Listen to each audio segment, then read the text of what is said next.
ulama enggak mudah. Enggak dengan mudahnya dikit-dikit haram, karena umat Nabi akhir zaman enggak bisa begitu.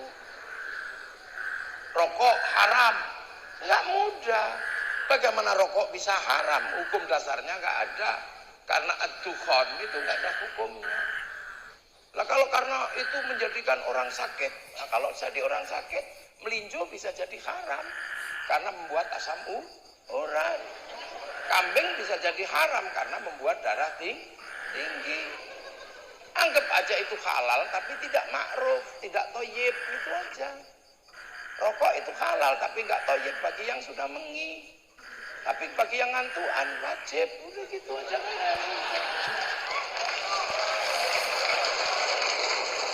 Karena beresiko, kalau diharamkan sangat beresiko secara syar'i, karena haram itu hukum syar'i. Kalau rokok dibikin hukum haram secara syar'i, ada yang berbahaya. Karena 175 triliun cukai rokok masuk APBN. Kalau rokoknya diharamkan, cukainya haram. Masuk APBN-nya haram. Untuk bangun jalan-jalannya haram. Maka orang yang mengharamkan rokok dosa lewat jalannya pemerintah. Loh ini fikih. Maka kiai ya sudah deh, kenapa kamu kok nggak ngerokok? Karena saya kalau ngerokok pusing kiai, makruh. Kenapa kamu ngerokok? Kalau nggak ngerokok malah pusing kiai, wajib. Dan Anda jangan menuduh saya membela rokok karena saya perokok. Saya bukan perokok. Loh itu bedanya Kiai NU nggak ngerokok itu ya saya. Nggak ngerokok, saya itu nggak ngerokok, nggak ngopi. Loh jadi bukannya tapi ini hukum harus didudukkan. Hancurkan Yahudi. Ya bagi orang Palestina bisa aja hancurkan Yahudi. Karena kalau pergi haji bisa pakai unta. Orang sini kalau pergi haji naik pesawat, Yahudi mati semua. Renang orang sini. Loh, umat Nabi ini umat akhir. Makanya Rasulullah cuma berpesan, mayuridillahu bi khairan yufaqihu fiddin. Siapa yang dikehendaki menjadi baik oleh Allah dikasih ngerti dalam urusan agama. Lah khairan di situ nakirah. Khairan itu kalau nakirah maknanya khairan kamilan, kebaikan yang sempurna. Nah manusia itu nggak bisa sempurna. Kebaikannya bersama-sama. Ini pengajian ini baik gitu. Ini baik nggak ini acara dialog apa ngaji kebangsaan ini baik nggak? Baik lah. Yang paling baik siapa? Ini saya. Lah ini kebaikan. Ya jelas yang paling baik saya, yang datang dijemput sampai sebegitunya siapa kalau bukan saya?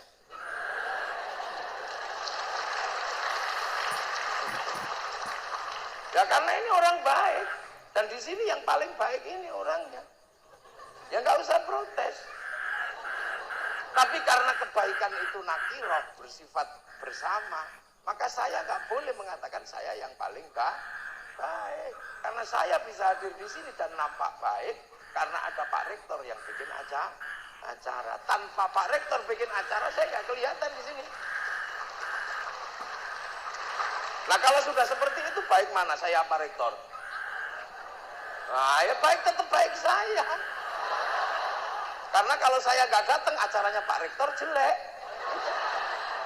Loh, itu baru dua kebaikan, itu bisa kelahi saya sama Pak Rektor. Baik saya, nggak bisa berhenti. Apalagi kalau yang ini ikut-ikutan. Saya Kiai yang lebih baik. Lah kenapa? Karena saya mau datang. Ini disebut acara ngaji kebangsaan karena saya datang pesertanya ini.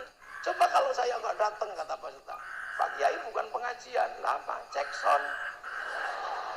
Ya bisa.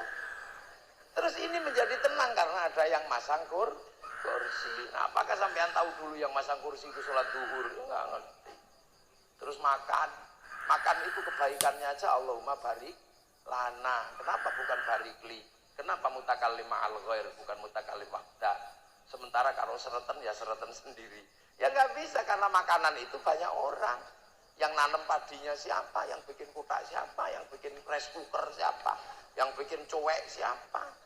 Sementara cobek terbuat dari tanah liat.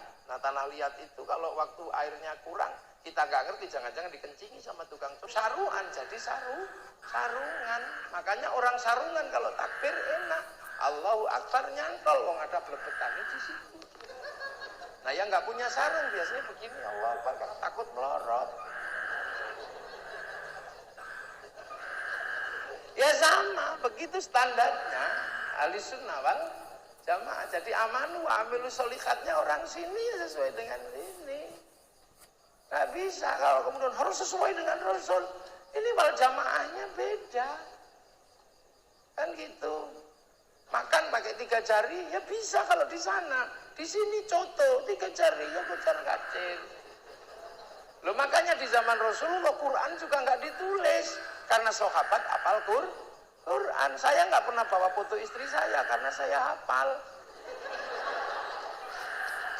Tapi begitu Rasulullah meninggal, sahabat harus nulis Quran untuk siapa? Untuk tabiin yang pengen belajar Islam nggak ketemu Rasulullah, ketemunya sahabat. Maka sahabat nuliskan Quran untuk tabiin. Tapi Qurannya sahabat itu pinter, cuma lungkek-lungkek kayak cacing. Maka kemudian tabi'un tabi'in nggak bisa baca. Maka oleh tabi'in dikasih titik-titik. Yang kasih titik-titik namanya Abul Aswad Ad-Du'ali. Disebar lagi generasinya titik-titik nggak cukup. Maka diharokati tahun 150. Yang kasih harokat namanya Syekh Khalil bin Ahmad Al-Farahidi, gurunya Imam Syibaweh. Disebar lagi generasi berikutnya nggak bisa baca. Karena lidah bacanya beda-beda.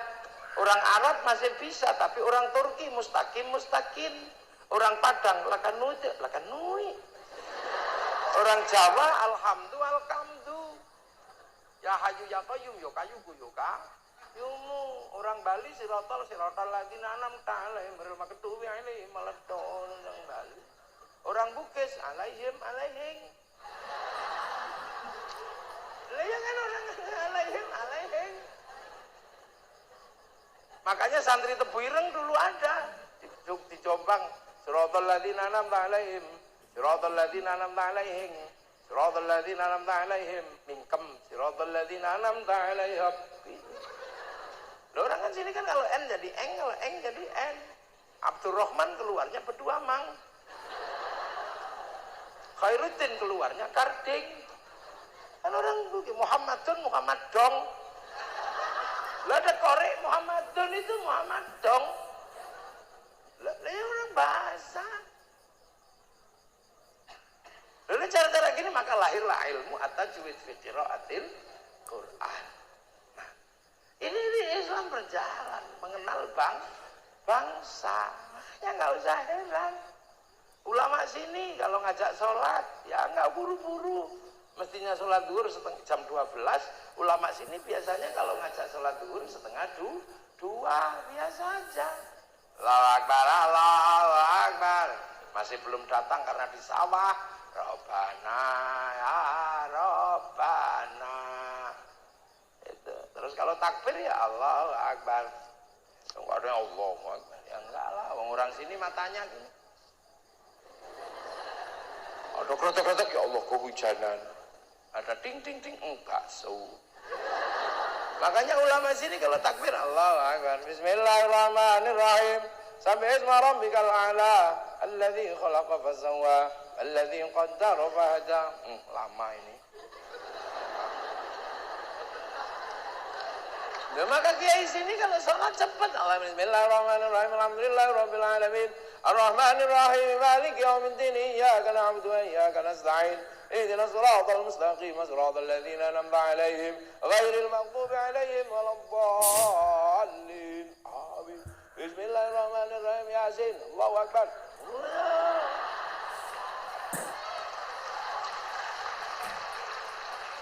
Cepet aja biasa ini. Terus habis sholat la ilallah. Kenapa? Ya kalau sholat kepalanya bocor, telinganya dengar apa-apa. Ya ditambal habis sholat pakai dikit la ilallah. Gak usah ribut. Ada yang ribut, jangan gedek-gedek. Sahabat itu kalau zikir diem. Lah sahabat murid Rasulullah, diem begini hatinya kepada Allah. Muridnya ulama diajak diem begini ya tidur. Lu kenapa? Karena Allah ulama warasatul anbiya. Ulama itu pewaris, dan pewaris yang kesekian sudah, bukan pewaris pertama. Kalau pewaris pertama ya sahabat, ini pewaris kesekian sudah.